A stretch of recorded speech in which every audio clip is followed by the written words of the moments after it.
We see them at the traffic lights. Many of us fear them, mainly because they're known to pester people for money. Many see them as a nuisance, but perhaps there is another side to the third gender. We bring you a special report on a transsexual who not only aspires to lead a normal life, but is also helping others like her. 12 years ago, K.A. Mallikarjun Swamy was a teenager in Mysore.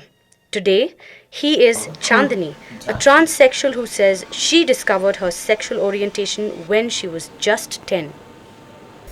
I had my sex change operation in Tamil Nadu. It's not that costly. When I got it done, it was about 2,500 rupees.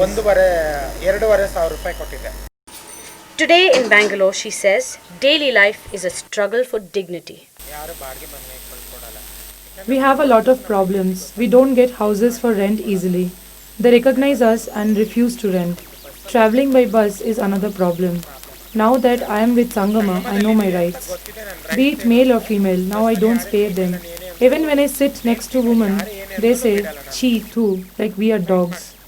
Though Chandni has completed her higher secondary education as a boy, her sex change made further studies impossible. She says, as a result, most like her are left with no other option but to beg, dance, and become sex workers. Sex workers who ply their trade in hammams like this one in Mahadevpura in Bangalore. According to Chandni, their choice of livelihood and their sexuality make them constant targets of police harassment. When I first joined the community 2 weeks into work at Magadi Road, the police raided us and beat us brutally for doing sex work. They put us in central jail for 9 days. There also we were tortured. They forced us to wear male clothes. Many who had a sex change were humiliated. We were sexually molested by the police and other convicts also. ಅವ್ರಿಗೆಲ್ಲಾನು ಚಡ್ಡಿ shirt ಕೊಟ್ಟಿದ್ರು ಆಗ್ತಿದ್ರು ತುಂಬಾ ಕಷ್ಟ ಅಲ್ಲೂ ಕೂಡ ತುಂಬಾ sex ಕೂಡ ಮಾಡಿದ್ರು ಅಲ್ಲಿ. In her attempt to help those like her, Chandni joined Sangama, a local NGO which works for sexual minorities. The community is fighting for basic rights like ration cards, legal marriages, and adoption.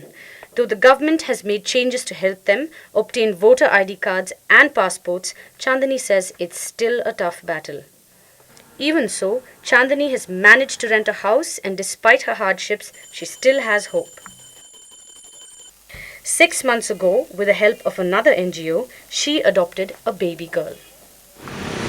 The adoption by Chandni is not legal, but she says she wanted a baby girl of her own because a girl she says will not abandon her when she learns of her mother's true story.